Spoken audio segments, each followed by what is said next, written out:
Hi, welcome back to the channel. Today, I'm talking about the 6 things I learned talking to 50 DevOps engineers. So, we're going to talk about why automation isn't always the answer, the unexpected skill that matters more than technical expertise, how to approach tool selection, and what to do when things go wrong. Let's get into it. So I spoke to 50, actually nearer 100 probably, DevOps engineers over the course of a year, and there were some clear patterns that came out of that. So I'm going to talk about the 6 things that I learned about asking questions to these guys. And the first thing that pops up is automation. So automation, the first obvious question is, should you automate everything? I got a bit of a mixed response. Most engineers said, no, you don't automate everything. So I then said, well, what do you automate if you're not automating everything? So DevOps engineers focus on giving business value first. What the heck does that mean? Well, what it means is understanding the pain points of the business and fixing those first. And pain points are often created by 2 things. Either manual entry of stuff going wrong, so you're relying on the user to give you correct information and then the computer just follows that blindly and something else breaks down the line. So if we can reduce the amount of human entry, we can reduce the human errors, or at least validate against them. And the second thing is where there's a long process that's boring and, people just make mistakes. What can we do? Whereas if we can automate those steps, then we're reducing that level of mistakes that could go wrong. Automation is only implemented where it genuinely improves the process. So there's an XKCD that says, here's how much time you spend on a process, and here's how much time you should spend on automating that process or getting rid of it, or however you want to deal with that process. And the other engineers, they also said, they asked the question, should we, before can we? So the very first reason to automate something is to have a good reason why. Should we actually automate this thing, or is it okay? And like I said, that XKCD answers one of those questions, which is the time sink. How much time are you spending on the activity? Therefore, how much time is it worth getting rid of it, or how much it's worth automating it? How much time you should spend automating that activity? So what sort of tasks are we talking about automating here? Well, the number 1 task is the deployment process. But the deployment process is huge. So start with a tiny bit of it first. Maybe it's the software build. Maybe it's the software testing. Maybe it's the creating of the artifact. Maybe it's setting up the deployment environment, or it could be down to actually performing the deployment itself. And we can take each one of these in turn, automate a little bit, and then eventually we end up with a whole CI/CD line when we join them all together. There's a video that I did last week about that sort of thing. Maybe you should check it out. The link's in the description. The second thing I learned that good DevOps engineers do is communicate. Being able to bridge the gap between development and operations is crucial. The developers developing their great software and the operations that have got to run that software to make sure that it provides value to the users. The best engineers are very good, excellent you might say, at explaining complex problems or complex concepts in a simple manner. What do I mean by that? Well, DevOps and developing and environments are very complicated, and sometimes the people that are paying you, the ones that can write the check or pay that invoice, are not necessarily technical to the degree that you are. After all, why would they be hiring you if they were? So you need to be able to explain to them, most like any type of sales, I suppose, the benefits of doing certain things. If we do this, yes, you're spending a couple of weeks on it, but once we've done that, your users will then save themselves an hour every time they do a deployment. That's a kind of a cost-benefit analysis type of thing. And the concepts can get wider than that. Try and explain someone Kubernetes I'm not sure that's a great idea. Just say it's a magic black box. Ooh. But trying to explain what a Docker container is might be useful. Of course, you don't want to bore them, but if they ask the questions, the best engineers understand the fundamentals so they can explain step by step what each bit does. This does, of course, mean that most of the top DevOps engineers spend between 40 and 50% of their time in meetings and documenting. In meetings to either shape the direction, to gather information, to influence, and then on the back end of that, the documentation in place so that you can share the knowledge, share the information that you need to whoever's coming in to look after what we're putting in place. After all, in DevOps, part of it is sort of planned redundancy. We come in, we make stuff better, we go away again. But in order for us to go away cleanly, we need to provide documentation so that those that are following in our footsteps can understand what we meant, how we should look after the thing, and when stuff goes wrong, what they should do about it. The third thing, tool selection. So that engineers understand principles over specific tools. This means that we want to know, how a hammer and a nail and a wall work, so we can select the correct hammer.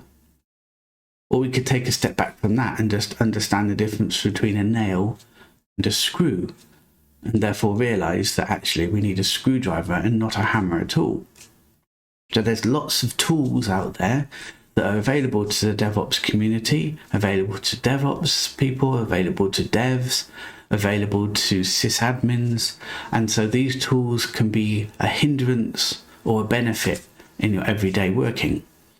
I did a video about tools as well. I'll put that link in the description too. Of course, great DevOps engineers can also adapt to different tech stacks and platforms. So quite often, we're not walking into a greenfield site. There's going to be some stuff already there. As a contractor, I will approach the customer and they'll have people and tools and processes already in place. And usually why I'm there is it's not optimal. It's not working as good as it could be, but it means I have to take that tech stack and those tools and that platform and change tiny bits of it at a time in order to make the whole thing run smoother. Sometimes that means ripping out a tool and replacing it with something else, but that's usually not the answer. But because I and many top DevOps engineers understand tech stacks and the principles and what a platform really looks like when it's operating in its prime, we can help guide the customer to change little bits step by step in order to improve their processes and their tools and how their people work. DevOps experts also focus on patterns and practices that can work across the tools. So this is a little bit more complex to explain, but what I mean is, so if people are in separate teams, quite often the organisation has split them into those teams for a very good reason, but that might not necessarily be the best way of them working together. If silos form between teams, that means we get a thing called a handoff. Handoffs are absolutely deadly as far as processes are concerned. If you've got a handoff, it means somebody's got all of the context that they're dealing with a thing. They've got to somehow impart all of that information to somebody else as part of the handoff. Now, if you're sitting right next to each other at a desk, like the olden days, then that's really easy. You can pair on it, you can work together. But if you're just putting everything into a JIRA ticket and then expecting somebody to read that JIRA ticket and understand exactly what you're going on, then that's a lot harder. And so we can change that pattern and practice in order to make it smoother. One of the reasons why DevOps is around is to remove the handoff between dev and ops, and so that we can work better and faster.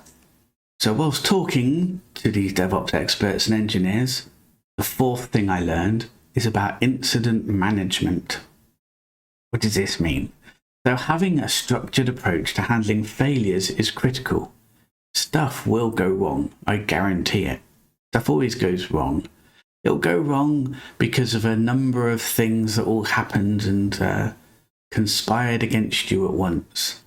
Any one of those things wouldn't cause something to go wrong, but as soon as 3 or 4 things all stack up, that's just enough chaos for something naughty to happen. So by having a structured approach about handling the failures is going to help your approach to this. First thing, you've got to spot the failure in the first place. This is logging and monitoring and that kind of thing. Alerting. But you've got to have the right amount of alerting so that you don't go nose blind to the red alerts. Once you've identified the error, is there an easy way to fix that error? If there is, hey, maybe we can automate the fixing of that error or stop it from happening in the future at all. If there's a really chunky error, then we have to go down another path altogether. The post-mortem. They're seen as learning opportunities, not blame sessions. We don't want to know who caused it to go wrong. We just want to know what went wrong, when it went wrong, and what we can do to fix it or prevent it from going wrong in the future. And if we can't fix it or prevent it, at least come up with a workaround where we can deal with it in an efficient manner so its impact is minimized.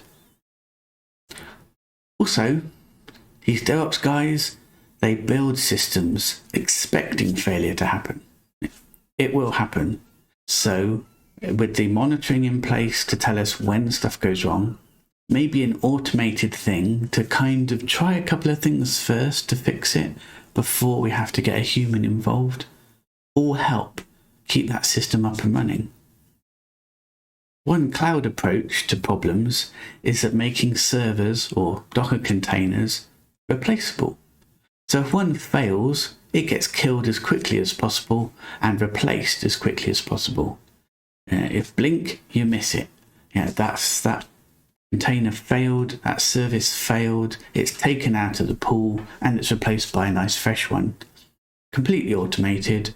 We've got a record that it happened so that we know if it went on too long or it happens regularly, maybe there's a root cause we need to investigate. But overall, to the users running the system, hopefully they didn't notice a damn thing. That's a really good way of handling errors. So the fifth thing that I learned about these guys and what they do, security first. Security is built into the process from the start, not an addition. Continuous security scanning and testing is standard practice. So part of our build pipeline, we want to know that everything is secure, from the server, from the hosting, to the code, to the libraries, to the dependencies. And because we've got automated testing in place, we can make sure that the code works, it's going to work on a server, and it doesn't have security vulnerabilities in it. And if any do sneak in, we're alerted before we even deploy the application, and we can fix those right away. It's a first-class citizen. It's a feature. It's not an obstacle. Keeping stuff secure, keeping the right people in and the wrong people out is very important. I'm sure you've heard of many security breaches where people get hold of usernames and passwords. Not only this is horrendous PR, but it's also bad for your customers. I hate changing passwords.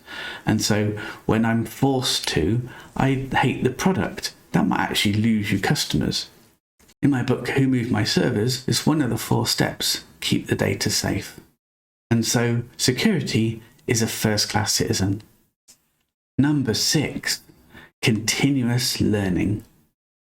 We're in IT. This field changes rapidly and we have to constantly adapt, constantly learn. If you don't, then you're going to stay in the same place.